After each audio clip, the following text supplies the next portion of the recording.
So 12-169 आपके पास एक car है which is traveling along a circular path having a radius of 400 feet as shown to you with a constant speed of 30 feet per second. So this car is traveling around this curved path with a constant speed of 30 feet per second. You need to determine the angular rate of rotation theta dot of this radial line and the magnitude of car's acceleration. दो चीजें आपको find करनी है. You need to find out the angular rate of rotation of this rod which is theta dot as well as the magnitude of car's acceleration.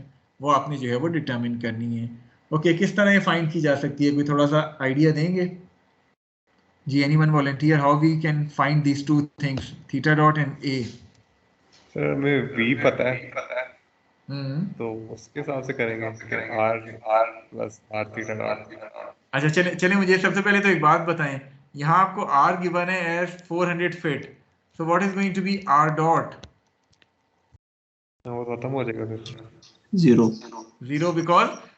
because it is given to you that this curve is pure circular curve having a radius of 400 feet. So since r is constant, so r dot and r double dot in this case are going to be equal to 0. ठीक है, अब आपको v जो है वो पता होता है. v का मैग्नीट्यूड की अगर मैं बात करूं तो it is going to be r dot square plus r theta dot square. ये होता है आपके पास वेलोसिटी का मैग्नीट्यूड. इसमें r डॉट तो आपके पास 0 आ गया है, तो ये वाली टर्म 0 हो जाएगी.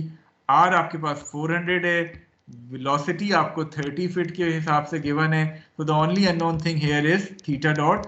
तो यहाँ से आपको थीटा डॉट की जो है वो वैल्यू मिल जाएगी which comes out to be theta dot comes out to be 0.075 और यूनिट्स क्या होते हैं? Radiance per second. तो इस तरह आपको थीटा डॉट की वैल्यू जो है वो मिल जाएगी. क्लियर है यहाँ तक या कोई डाउट हो आपका? Okay, then how we are going to find out the acceleration. वो एक्सेलरेशन का फॉर्मूला है रेडियल और ट्रांसवर्स कंपोनेंट का, लेकिन उसमें थीटा डबल डॉट भी आ रहा होता है उस फॉर्मूले में, अगर आपको याद हो. सो थीटा डबल डॉट क्या होगा यहाँ? चलो वो 0 हो जाएगा. अच्छा, क्यों 0 होगा? मेरा अगला सवाल. अगर आप ये कहते हैं कि चूंकि आपके पास यहाँ थीटा डॉट 0.075 आया है तो थीटा डबल डॉट जो है वो 0 हो जाएगा, तो क्या ये जवाब सही है या कोई बेहतर जवाब हो सकता है? अच्छा, और भी कुछ है?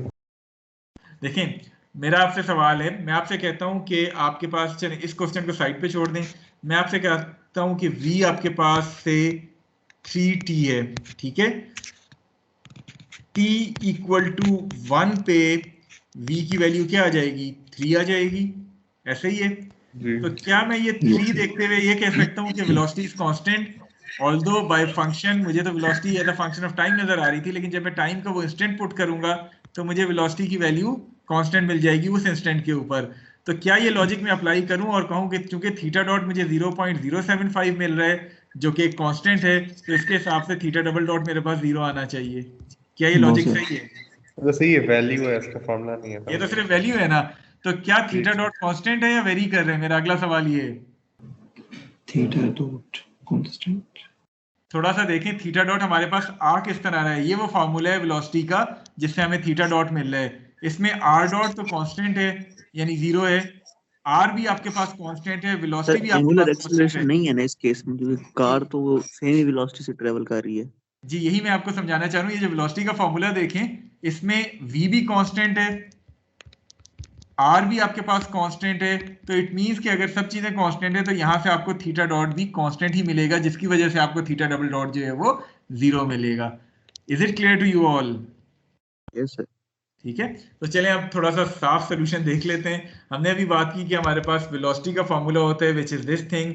यहाँ तमाम चीजें हमें नोन है, so once we put all the values, हमें वेलोसिटी मिल गई थी which is 0.075 radians per second. और चूंकि ये भी आपके पास कांस्टेंट है, आर भी आपके पास कांस्टेंट है, लिहाजा आपके पास थीटा डॉट भी कांस्टेंट आएगा, जिसकी वजह से थीटा डबल डॉट आपके पास 0 हो जाएगा. उसके बाद एक्सेलरेशन के लिए आपने रेडियल और ट्रांसवर्स कंपोनेंट्स एक्सेलरेशन के डाले. यहाँ तमाम चीजें आपको नोन है, so once you put all the values, the magnitude of acceleration would comes out to be 2.25 feet per second square. So this is going to be the overall magnitude of acceleration जिसकी हम बात करें, जो कि as a unknown था, यहाँ आपको determine करना था. So is it clear to all of you?